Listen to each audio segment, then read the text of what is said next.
What if a single word could destroy everything you are?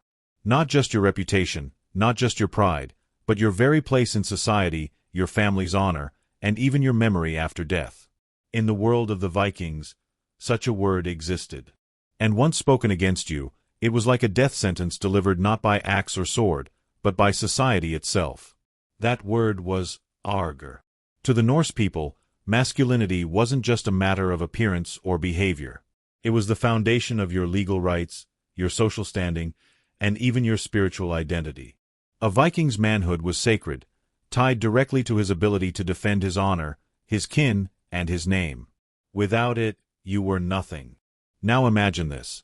One day, in front of the community, someone calls you Argr, unmanly, effeminate, or morally corrupt. It wasn't just an insult. It was a formal accusation, recognized in the law codes of medieval Iceland. It was a claim that you were no longer a real man, that you had failed the very core of what society demanded of you. And unless you fought back, literally, you could lose everything. This wasn't just about wounded pride. To be called Argr was to stand on the edge of complete social annihilation. Families might abandon you. Your bloodline could be tainted. You could be stripped of all legal protection and cast out into the wilderness, where anyone could kill you without consequence. And perhaps worst of all, you could be erased from memory itself, deliberately forgotten by your own descendants. In Viking culture, to die in battle meant eternal honor, songs, and sagas. But to be called Argr meant the opposite, a slow, suffocating death of body and spirit, a descent into isolation, shame, and oblivion.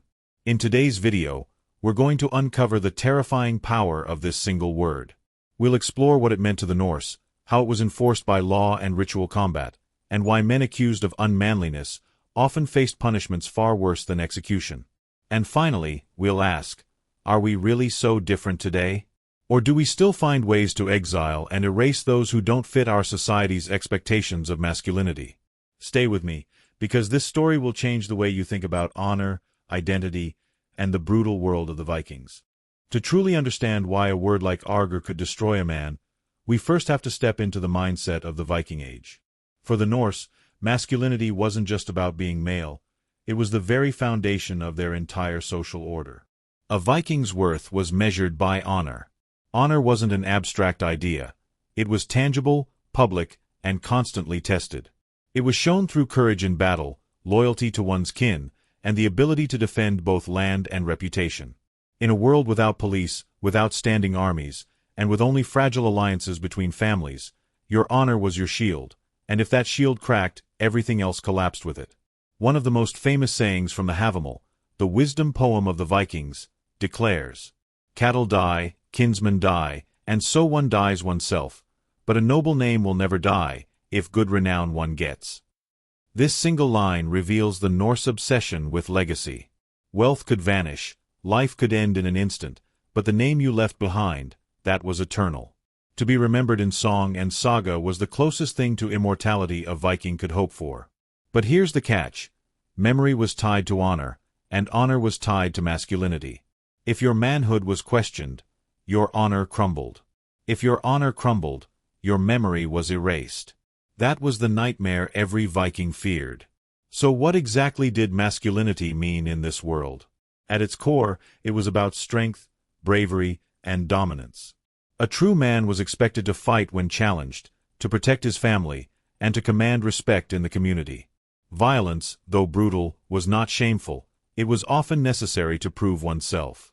The sagas are filled with stories of men who gained eternal fame by striking boldly in the face of danger. But masculinity was also tied to social roles. A man had to be active, never passive. He had to lead, not follow.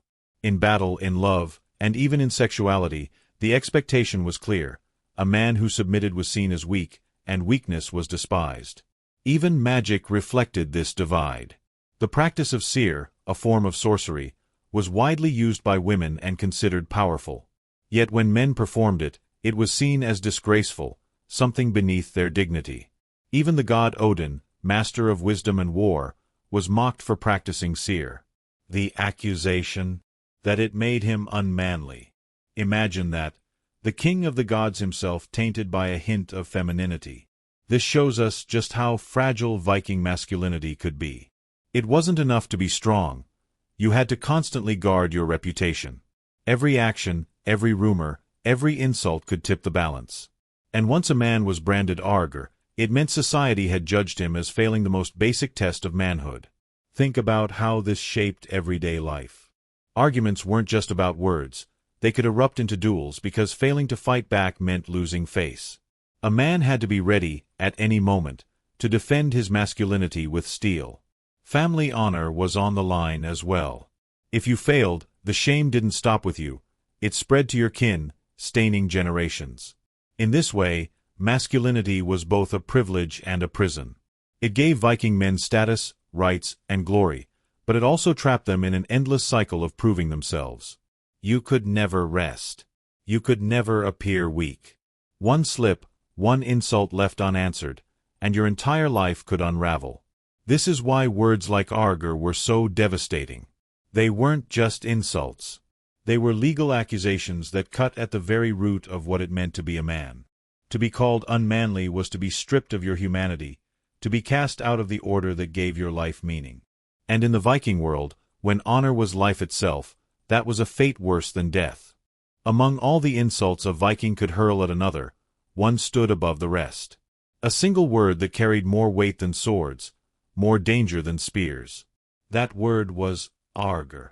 To the modern ear, it might sound simple, just another way of calling someone weak, cowardly, or not man enough. But in the Viking age, this word was a weapon, a curse, an accusation so severe that it could tear a man's life apart. So what did Argr actually mean? Roughly translated, it meant unmanly, effeminate, or morally deviant. But the Norse didn't just see it as a personal insult. In their legal system, Argr was recognized as a knee, a slur so dishonorable that it carried legal consequences. In other words, being called Argr wasn't something you could just laugh off. It was a formal charge, a stain on your soul. Let's break down why it was so devastating. First, Argr suggested cowardice. In a society where courage was everything, being branded a coward was like being declared dead inside. To be Argr was to be seen as too weak to fight, too passive to defend your honor, too soft to stand tall in the face of danger. In Viking culture, cowardice was unforgivable. Second, Argr carried sexual implications. Norse society valued dominance in every aspect of life, including sexuality. Men who took on the passive role in same-sex relations were branded as dishonorable, their masculinity questioned. This wasn't about orientation, it was about power. To be penetrated was to be feminized, stripped of manhood. And so, being accused of Argr marked you as socially inverted, a threat to the order of gender itself. Third, Argr was tied to sorcery, specifically seer. This form of magic was often practiced by women and associated with prophecy, manipulation, and control. For men, engaging in seer was seen as crossing into forbidden territory. It was shameful, emasculating. Even Odin, the chief of the gods, wasn't spared ridicule. In the Ynglinga saga, Snorri Sturluson notes that Odin's use of seer was considered so unmanly that no honorable man could practice it without disgrace. So in one small word, Argr, a man could be accused of cowardice, sexual shame, and sorcery. It was the ultimate label of dishonor, the total opposite of everything a Viking man was supposed to be. But here's the truly terrifying part. Once someone accused you of being Argr, you had no choice but to respond. If you stayed silent, if you tried to ignore it, then silence was taken as admission of guilt. The law demanded that you act. And the only way to defend yourself was through combat. This brings us to the ritual of holmgang, a duel to prove your manhood. Imagine the scene, a circle drawn on the ground, weapons in hand, the community gathered to watch. Your accuser stands across from you, his eyes locked on yours. The charge is clear, he has called you Argr. Now the burden is on you to prove, with steel and blood, that you are not. If you win, your honor is restored. If you refuse, or if you lose, then the accusation stands. And the consequences, they were brutal. According to the Icelandic legal code known as the Grágis, an uncontested accusation of Argr could result in full outlawry. That meant you were cast out of society, stripped of all rights, declared fair game to anyone who wanted to kill you. You became outlawry, outside the law. Think about that for a moment. A single word could push you beyond the boundaries of humanity itself. You weren't just shamed. You weren't just exiled. You were transformed into something less than a man, less than a person. In the chilling words of Norse law, you were as a wolf in the forest. And that's exactly how others treated you.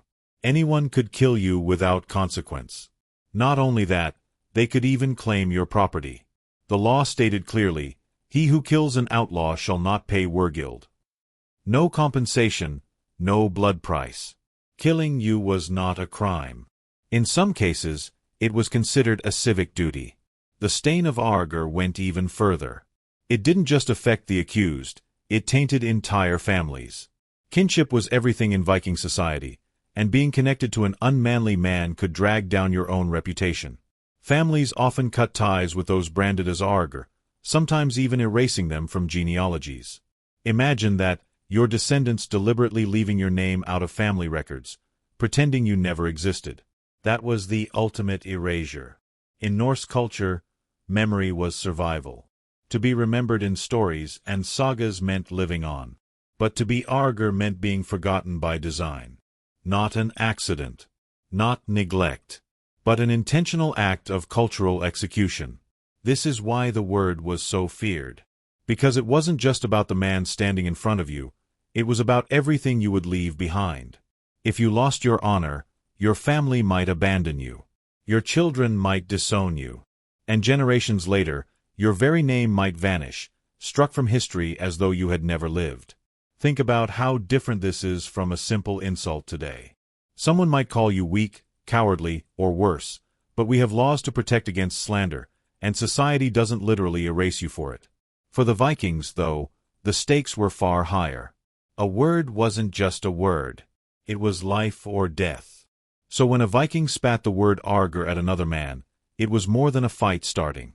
It was the opening strike in a ritual battle for identity, survival, and memory itself. To be called Argr was to stand on the edge of a cliff, with everything you were and everything you hoped to leave behind hanging in the balance. And unless you drew your sword and fought for your honor, the fall was inevitable. When a man was branded with the word Argr, there was no hiding, no silent endurance. The accusation demanded a response. And in Viking society, words were not settled by lawyers, judges, or written testimony. They were settled by steel, in a ritual duel known as the holmgang. The word itself means island walk, because originally, duels were fought on small patches of land or literal islands, chosen to prevent escape. Over time, the meaning broadened to any ritual combat designed to settle disputes of honor, property, or accusation. But when it came to Argr, the holmgang was more than a fight. It was a man's last chance to prove that he truly belonged among men. Picture the scene. A circle is drawn on the ground, often marked with stones or shields. The combatants step inside, weapons in hand, as witnesses gather around. The rules vary depending on the region and the saga, but the essence is the same. Each man has the right to strike, defend, and fight until one is declared the victor. Sometimes the duel ended at first blood. More often, it ended only when one man could no longer stand. For the accused, this was not optional. Refusing to fight was the same as admitting guilt. To turn away from combat was to confess that the insult was true, that you were, in fact, Argr. But holmgang was never just about physical combat. It was about proving courage in front of the community. Everyone watched. Your family, your neighbors, your enemies. All of them would judge you not just on your skill with the blade, but on your willingness to stand and fight for your honor. In a society where reputation was everything, even a wound or death in battle could be honorable. What could never be forgiven was cowardice. So long as you raised your weapon and fought, you showed yourself to be a man. If the accused lost, the consequences were devastating. The insult of Argr was confirmed, and the man could be stripped of his legal protections. Outlawry often followed, exile into the wilderness, cut off from kin and community, marked for death by anyone who chose to deliver it. Victory, on the other hand, wiped away the stain. The accuser, having been defeated, risked losing his own credibility. A false accusation could backfire, turning the shame back upon the one who dared to speak it. This balance made holmgang a powerful system of social regulation. It ensured that accusations were not thrown lightly. If you called someone Argr, you had to be ready to fight, and possibly die, to prove your words. In many ways, holmgang was the Viking version of a courtroom. But instead of judges and juries, there was only the crowd of onlookers. Instead of testimony, there was blood. Instead of verdicts written on parchment, there was victory carved into flesh. To modern eyes, it might seem barbaric. But to the Vikings, it was justice. The gods themselves, they believed, favored the brave. And what better way to discover the truth than to see who dared to stand, who dared to strike, and who dared to bleed for their honor? At its core, the holmgang reflected everything about Viking values. Words were powerful, yes, but they had to be backed by action. Manhood was not given. It was proven, day after day, fight after fight. And so, when the word Argr was spoken, when a man's very identity was torn into question, there was only one true answer. Step into the circle, raise your weapon, and let the blade speak louder than the insult. Because in the Viking world, silence was surrender.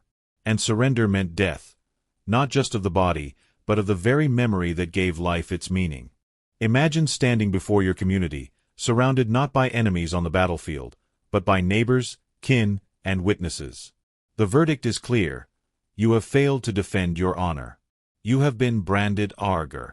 And now, the law delivers its harshest punishment. Not death by blade, not imprisonment, but something worse. You are declared an outlaw. In the Norse world, outlawry came in two forms. The lesser kind, called fjorbogsgar, lasted for 3 years. A man exiled under this punishment could, in theory, return after his sentence was done, if he managed to survive the wilderness. But the more terrible form was skóggangr, meaning literally going into the forest. This was not a temporary sentence. It was forever. A man condemned to skóggangr was removed from society for good. To understand just how horrifying this was, we need to remember what life meant to a Viking. Community was survival. Families, farms, and villages were tightly bound together against the harsh climate of the north. No man could live alone for long in that frozen landscape. Food, shelter, and protection all depended on kinship and mutual support. So when the law declared you an outlaw, it wasn't just saying you had to leave the village. It was declaring that you no longer had the right to exist among human beings. You could not enter a home, share a fire, or receive food. You could not trade, worship, or join festivals. You were cut off from every bond that made life possible. You became outlawry, outside the law. The words of the legal code were merciless. He shall be as a wolf in the forest. That wasn't just poetry. It meant you were hunted like an animal, stripped of your humanity. Anyone could kill you without consequence. Not only that, sometimes the killer could claim your property as reward. Killing an outlaw was not a crime. In some cases, it was considered a duty. Think of the Norse wilderness. Endless forests, jagged mountains, bitter winters, and predators lurking in the dark. To be cast out into that world was almost certainly a slow death sentence. Some tried to survive. The sagas tell us of men like Grettir Asmundarson, who lived for years as an outlaw, hiding in caves and desolate places, hunted constantly by those who wanted to claim the right to kill him. But these were rare exceptions. Most men condemned to skóggangr perished quickly, by cold, hunger, or the sword of an enemy who saw an opportunity. Even if you survived, you were already dead in another sense. The law made you invisible. No rites could be performed for you. No one could sing your deeds or remember you in honor. You were denied not just society, but legacy. Why not simply execute the man? Why this ritual of exile? The answer lies in Viking values. Execution could still grant a man honor, if he met death bravely, if he was remembered as strong even in defeat. Outlawry, on the other hand, stripped that away. It was a punishment not just of the body, but of the soul. It denied the man a place in the community, in the family, and in memory itself. His death would not be marked. His name would not be spoken. He would fade into silence, forgotten. This was true annihilation. and the shame spread further. Families often disowned the outlaw, cutting all ties to avoid being stained by association. Imagine your own kin erasing your existence, leaving you to die alone in the forest. In Norse society, where family and bloodline were everything, this was unbearable. The sagas are filled with these haunting images. The outlaw, wandering the wild, watching firelight from afar but never able to step close, surviving on scraps, sleeping in caves, hunted like a beast. Few lived long, but even those who did found themselves unraveling, losing their minds to solitude and despair. It was, in every sense, a death sentence carried out not in an instant, but stretched across weeks, months, even years. Skóggangr also served as a powerful warning. It wasn't just about punishing one man. It was about reminding everyone else what happened if you failed to meet society's standards. If you refused to fight for your honor, if you broke the rules of manhood, if you became Argr, then you would be unmade. In this way, outlawry was less about the individual and more about the community. It reinforced the values that held Viking society together: courage, dominance, loyalty, and strength. By casting out those who failed, the community purified itself. So when a Viking man faced the charge of Argr, he knew exactly what was at stake. Losing in a holmgang didn't just mean physical defeat. It meant being cast into the forest, stripped of everything that made life worth living. No food, no fire, no family, no name. A man condemned to skóggangr was already dead, long before his body perished. His death was not sung in sagas. His name was not carved into stone. He was forgotten by design. And that, in the Viking world, was a punishment worse than the axe, worse than the noose, worse than any battlefield wound. It was the death of the spirit, the complete erasure of a man from the human story. For the Vikings, exile into the forest was a living death. But for many, an even darker fate awaited, the second death, when your very name was erased from memory. We've already seen how Norse culture valued honor above all else. A man's reputation was his shield in life and his legacy in death. Wealth faded, bodies rotted, but honor lived on in stories. To die gloriously meant eternal remembrance. Sagas sung around the fire, runes carved on stones, children named in your memory. But for men branded Argr, this promise was shattered. They were not only outlaws, they were erased. Families, desperate to protect their own honor, often cut ties completely. And this wasn't just emotional abandonment. It was deliberate obliteration. In Icelandic genealogies and sagas, we see this chilling reality. Men accused of unmanliness sometimes vanish from family records altogether. Their names were dropped, their stories left unfinished, their bloodlines quietly rewritten as if they had never existed. This was not neglect, it was strategy. To be descended from a dishonored man could damage your chances of marriage, land inheritance, or political standing at the thing, the Viking assembly. To protect future generations, families chose silence. Better to erase one life than to poison the entire lineage. Think about the difference. A fallen warrior might be buried with weapons, his deeds remembered for centuries. His name would be spoken proudly, his life a source of honor for descendants. But the dishonored man? His death was followed by silence. No funeral songs. No carved stones. No descendants claiming him as kin. He was not forgotten by accident. He was forgotten by design. In Viking culture, this was the true horror. Because in their worldview, memory was immortality. To be remembered was to live on. To be erased was to die twice. Once in the body, and once in the soul. This is why the accusation of Argr was so feared. It wasn't just about exile, hunger, or death in the wilderness. It was about becoming a ghost in your own bloodline, a name unsaid, a story untold. To the Vikings, dishonor meant annihilation. And the punishment of erasure made sure that even if you once lived, fought, and loved, you would not live in memory. You would vanish into silence. We've journeyed deep into the Viking world, into their laws, their duels, their punishments, and their obsession with manhood. But here's the question that lingers. Are we really so different today? The word Argr may have faded into history, but the fear it represented, the fear of being seen as less of a man, still echoes in modern society. Across cultures, masculinity is still measured, judged, and policed. Men are told to be strong, never weak. To dominate, never submit. To fight, never flee. And those who fail to meet these expectations often face ridicule, isolation, or rejection, not by sword, but through social exile. Consider the idea of toxic masculinity, the modern pressure that tells men they must hide their emotions, suppress vulnerability, and prove themselves through dominance.